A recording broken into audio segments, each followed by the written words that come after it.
What's up, fam? How's it going, guys? Pushing out a video about different aspects of death today. I haven't seen too many videos, or I haven't come across too many videos about different aspects of death that you can work with your magic and sorcery, in particular, in your alchemy. Outside of your normal necromancy, raising the spirits of the dead, going to graveyards, doing things with graveyard dirt and stuff like that.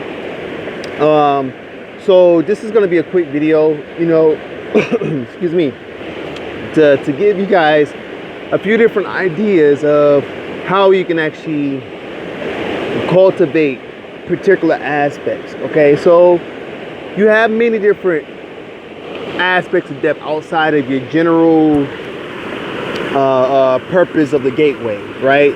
So what I mean by that is death is the central gateway that everybody goes through, opens and closes when you go through transition and transitionary periods in your life. Okay, when you're going across that threshold, you're going from one aspect to another. But in the process of going from one aspect to the other, there are different aspects of death that are there that aren't really paid too much attention to because it's all happening to you at once. Okay, so you have to kind of be mindful. Okay, and some of those aspects that come up during that period of death, and when you're working with death, is one is mourning, the mourning aspect. Okay, so when you're mourning, in particular, it's like it's like also the grieving aspect, right? When you're mourning, that's the releasing aspect. Okay, so say for instance, when you've lost your job, okay, and say it's a job that you've been working with, or you've been working on, or you've been doing for 10-15 years, okay, and there's a sudden change of the company, downsizing, things of that nature. Okay, you get let go, right? You get let go, you get laid off, you get fired, blah, blah, blah, blah, blah. Now, at that point in time, you got to go through a period of getting a job, reestablishing a new way of life, things of that nature. So for the people that are doing, labor and stuff like that, that are working, you don't really have time. You don't really have time to be getting up, to mourn, to let go and to release, because you're constantly busy. You're constantly busy. But the working magician, the working sorcerer, finds ways to incorporate their magic in their everyday life. Okay, and so if you reach that period, I'm still going to stick with the being laid off example. You go through that period, you got to release that energy, because it's energy that you've put so much stock into, 10-15 years of accumulated energy, in order to transition properly to the next portion of your life, no matter what that may be. You need to use that energy, you need to release that energy, and then you need to cultivate a new aspect to aim that energy towards a new direction, a new goal. Okay, and so mourning is huge and is very important of the releasing aspect of death. Okay, now when you're mourning, you're taking time out to reevaluate, to release, to go through the emotions. Okay, that's the painful portion of the mourning period, when you got to face the emotions, and when you're facing your humanity in that aspect, you can expect a lot of things that may be painful may have risen up, because it's to teach you. It's a big portion of letting go, and to teach you about letting go. Okay, it's huge, and it is a lesson, and it's painful. It hurts. Okay, to let go. So what you can do is, I'll give you, I'm trying to think here. So basically, what you could do is you could find ways, right, to take that mourning energy, the energy of the loss, the sense of loss and stuff like that, and to cultivate it in your magic, in your sorcery, to release that energy. And then at the same time, right, this is a balancing aspect of your magic, because you don't never, what I've learned in my experiences, okay, you never want to just leave one gateway open and not lead the energy to a different aspect. So what I mean by that is, say for instance, you do a cut and clear work, okay? You do cut and clear work where you're cutting and clearing out old shit, all that old shit, right? When you cut and clear, you got to have energy that's going to take the place of the cut and clear energy, if that makes sense. Because what happens is if you don't, that energy will just stay there. It will just be it won't really stagnate, even though it can over time, but it'll just be there. So you're cutting and clearing this energy, and there's just like this open gap, okay? So you want to have something where you're leading your energies to. So a goal, for example, okay?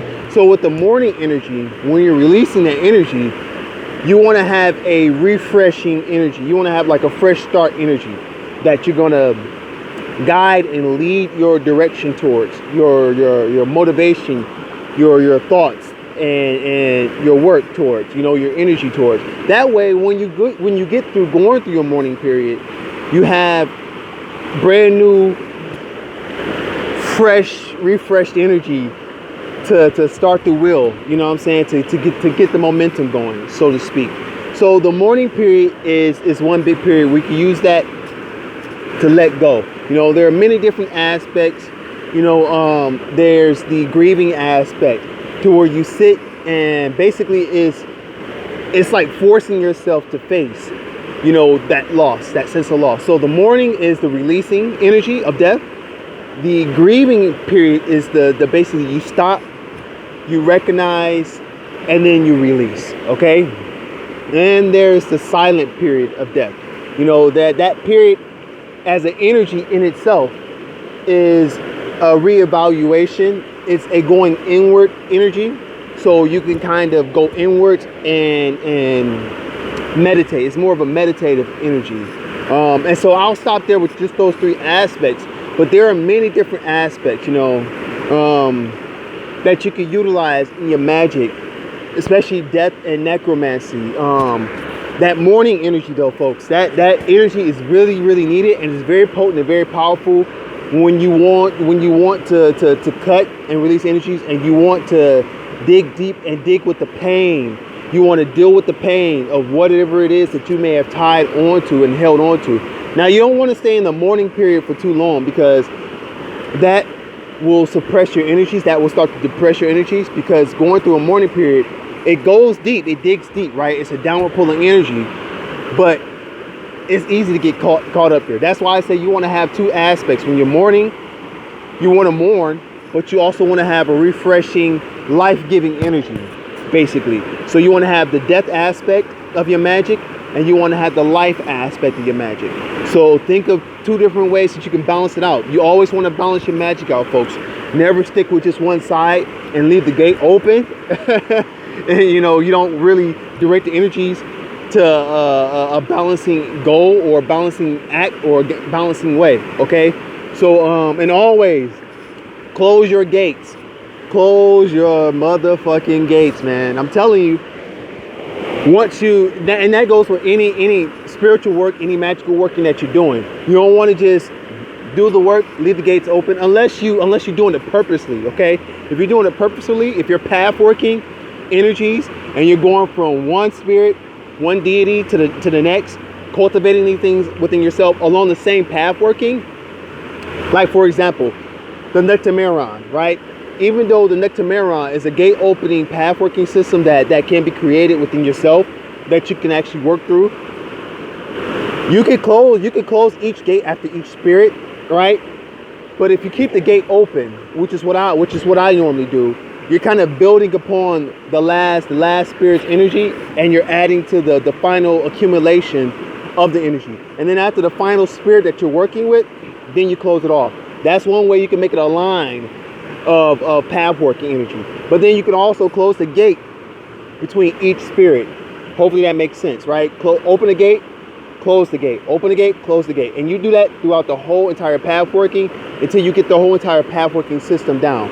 So apply that with all your magic. Same thing with your morning energy. Once you're done mourning and you're going through it, let the energy go, cut it off, and then set the new energy in motion. But you can do it at the same time.